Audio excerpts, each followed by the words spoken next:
Lu bakal terima gak sih kalau Gen Z itu selalu dicap lemah? Enggak, emang lo lagi ngeliat kenapa sih? Ini loh beritanya lagi hot banget yang lagi dibahas soal Gen Z itu lemah. Oh iya, saya ngomongnya cocok sih sama tema kita yang bakal kedatangan tamu spesial juga nih hari ini. Oh iya? Wah seru banget tuh. Gue jadi gak sabar buat nanya-nanya sekitar hal ini. Halo guys, balik lagi di Gen Z Real Talk. Oke guys, jadi kali ini kita akan bahas soal Gen Z yang katanya punya mental lemah. Oh my Walaupun god. di situ, mereka juga lebih aware loh soal kesehatan mental.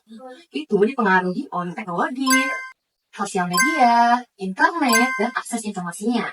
Sekarang nih, di media sosial itu kan udah semakin terbuka akses informasinya tentang kesehatan mental. Jadi lebih aware soal mental health dan juga lebih berani untuk speak up. Oh wow. Terus juga stigma tentang kesehatan mental itu juga menurun di Gen Z. Nah, bisa diambil dari contoh aja kali ya. Sekarang tuh Gen Z kalau soal ke psikolog tuh sesuatu yang normal dan gak apa-apa. Mungkin beda sama pandangan generasi lainnya kayak, lo ngapain sih masih batu gitu? Betul banget, karena setiap generasi juga kan punya karakteristik yang berbeda. Nah, itu dia. Oh iya nih, Li. Gue punya kenalan nih yang sangat ahli banget kalau soal bahas mental health. Dan pastinya relate banget sama dia soalnya generasi Gen Z juga. Terus, nah FYI-nya, dia ini juga anak Bundar loh. Iya. Faktanya lagi, dia ini jurusan yang bisa dibilang kuliah sambil berobat jalan. Kira-kira apa ya? Kamu bisa nebak gak dia jurusan apa? Kuliah sambil berobat jalan ya?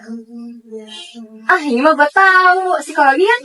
Nah, betul banget. Apalagi gue ini punya banyak banget pengalaman di bagian ini. Gimana? Gue keren kan orang yang tepat buat bahas tema kita pada hari ini. Hai, kalian lagi ngomongin apa ya? Halo. Maaf ya udah nunggu lama, kita juga udah excited nih buat bahas soal Gen Z. Coba kenalkan dulu dong, Pinonton. Hai semuanya, aku Akila yang hari ini bakal menjadi narasumber di sesi apa nih kak? Di sesi Gen Z Real Talk. Oke, buat awalan nih, menurut sudut pandang kamu sebagai mahasiswa psikologi, apa sih arti dari kesadaran mental health itu?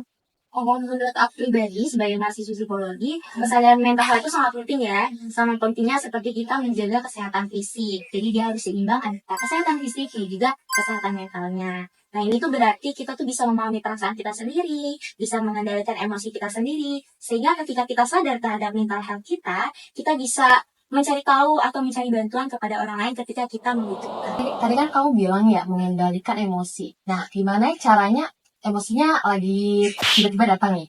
Nah, gimana caranya mengendalikan emosi tersebut? Nah, mungkin untuk mengendalikan emosi setiap orang itu beda-beda ya.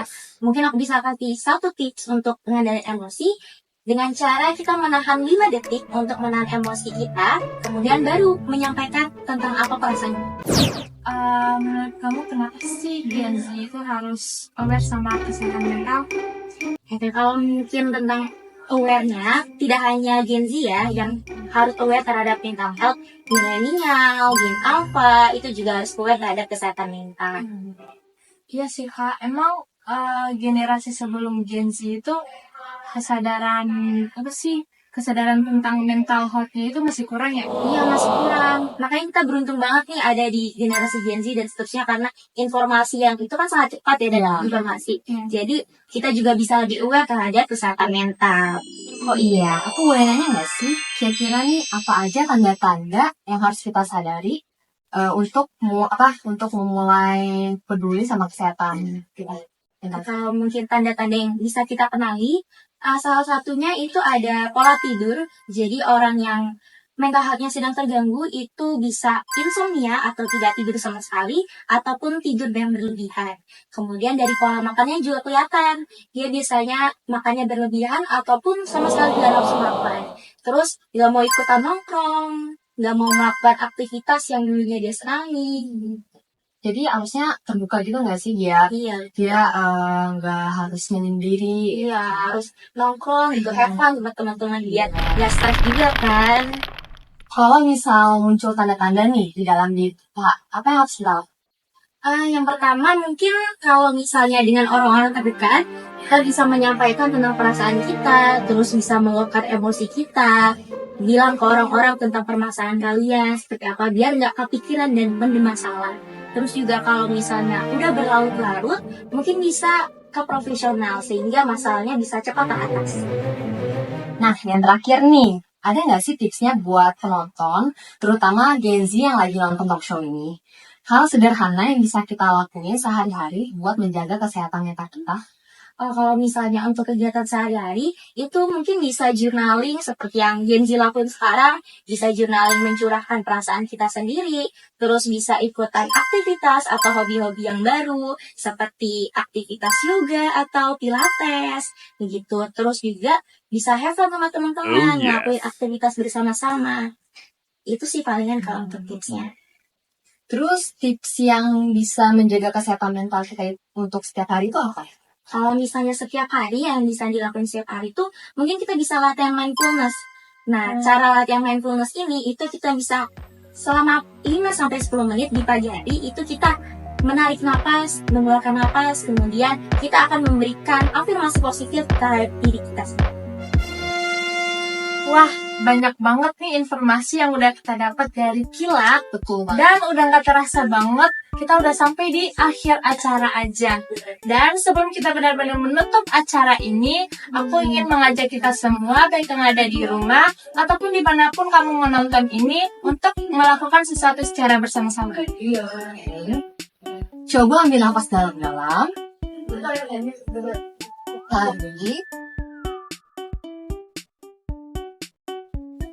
Dan hembuskan nafas secara pelan-pelan. Sekarang, tutup mata sebentar.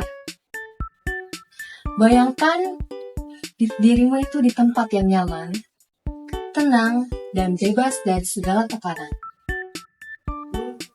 Oke, boleh dibuka matanya.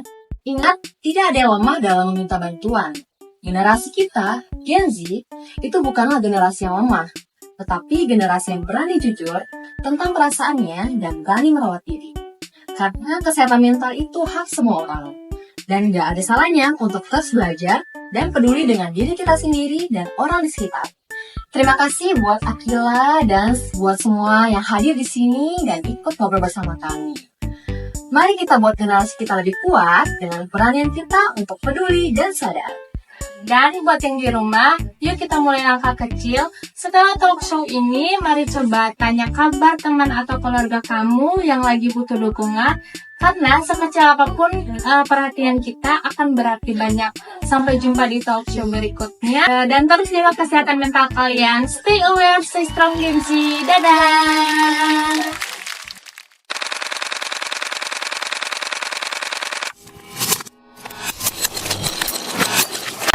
Itu kita bisa membantu berinteraksi dengan orang lain dan juga membantu orang yang membutuhkan. Sebenarnya bukan hanya Gen Z sih yang butuh obat terhadap kesehatan mental, cuma mungkin karena Gen Z ini hidup di era yang sangat cepat dan media sosial, terus juga tuntutan-tuntutan ekspektasi orang-orang, dan itu bisa membuat kita muncul tentang stres, anxiety, dan sebagainya.